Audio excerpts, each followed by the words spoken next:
How to make a coal-fired steam engine boiler plant, part 22, finishing the boiler mounting base. At the moment, this central ring that supports the boiler that sits on top of the columns is completely loose. I now need to finalize it and fix everything in place. In order to do this, of course, I have to remove the firehole door and the blowdown valve. I'm using my Barco spanner on the blowdown valve and then my fingers, not forgetting this small washer, which is the exact thickness required to make sure that the boiler blowdown valve is in the correct position, and I'd better put that in a safe place so I don't lose it. When I machined this gunmetal ring, I bored the centre out so it wasn't a tight fit on the boiler barrel, because of course the boiler barrel has a bush for the blowdown valve and the original firehole, both of which stick out. To complete this job, I first of all need to dismantle everything, so I can start the job from the ground up. And in this clip I'm removing the gunmetal ring that is a push fit onto the cast iron base. The next job is to remove the 4 2BA countersunk bolts that hold the columns onto the cast iron base. As this boiler is not from any kind of a plan, just out of my head making it up as I go along, it would appear that I've missed something. The centre register on the cast iron base is turned to the same diameter as the bottom end of the boiler. If I temporarily remove the ring and replace it with the ring that's designed to sit underneath the cast iron base, you can see the difference. The hole in the centre is a good bit smaller than the one in this ring. And I machined it this way to allow the clearance for the bush and the fire hole in the boiler barrel. The problem is, because I've allowed this clearance on the ring that supports the boiler, it is not going to sit very well on top of the columns. In this clip I'm using the cast iron base just as a drilling jig. But I'm not drilling all the way through, all I'm doing is making a spot. Then I drill it a lot smaller to take an 8BA bolt. And here's an 8BA bolt in one of the holes, and all of the holes have been countersunk. You can see how close to the edge the 8BA bolt is. The only problem I have, and this is really where I shot myself in the foot, I did not think. What I did wrong was to drill the holes in both ends of the column and thread them both 2BA. The reason for threading 2BA is to make the column supports very strong, but that's only for the part that contacts the cast iron base, not for the part that just needs to locate this ring. The weight of the boiler is going to make sure that the ring goes nowhere, so I'm having to do this remedial work, and it's a good thing really, because if you've never done this kind of work, here's how to do it. All I'm doing is plugging the holes in one end of all the columns, and to do this I'm using a 2BA brass bolt. And by using some Loctite 603, it's a very simple job to get a really solid fit for any threaded 2BA bolt or part of a bolt into the top of these columns.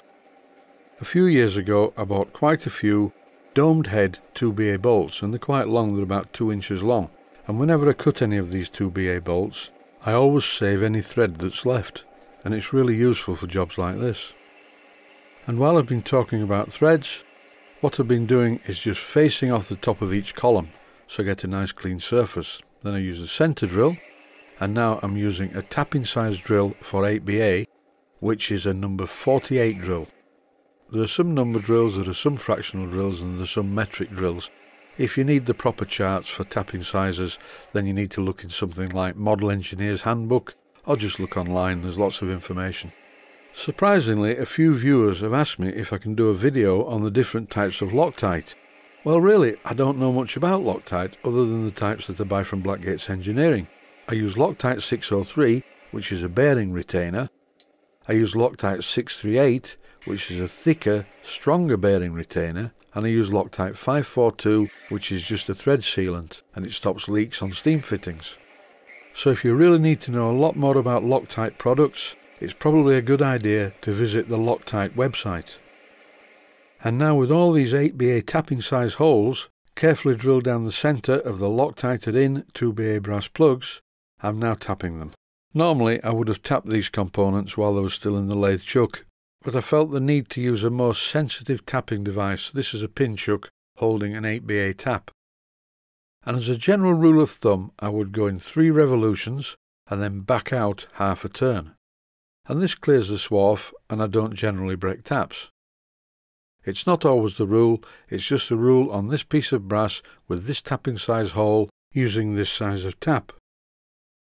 Today is Monday the 10th of July 2017, and not including this video that, if you're watching it, takes it to 860, there are currently 859 videos on my YouTube channel. Most of these videos cover model engineering topics, steam engines and such like. There are some videos on the channel covering other subjects, but these days I tend to stick mainly to model engineering videos and steam related things. And of course they're all designed for beginners or people new to the hobby. It would be totally pointless making videos like this for the experts to watch.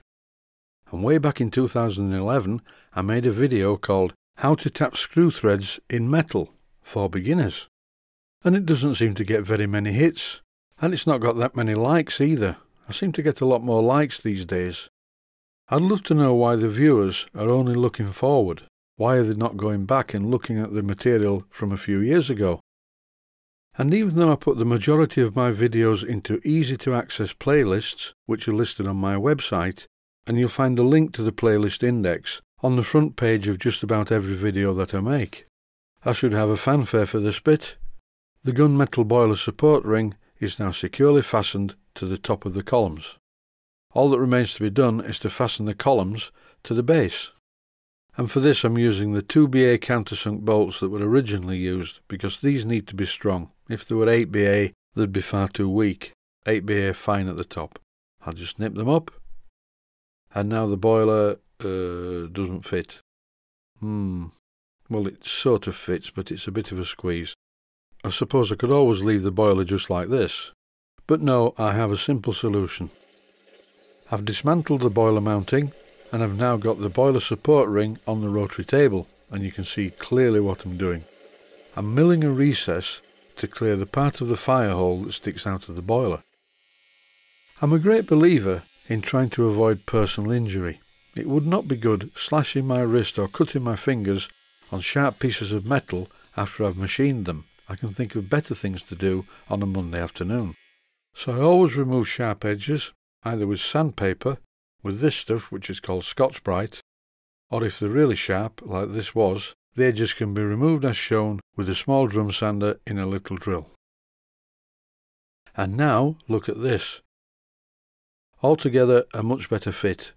So the boiler support ring is going to support the boiler, and the boiler can be lifted in and out of the entire assembly.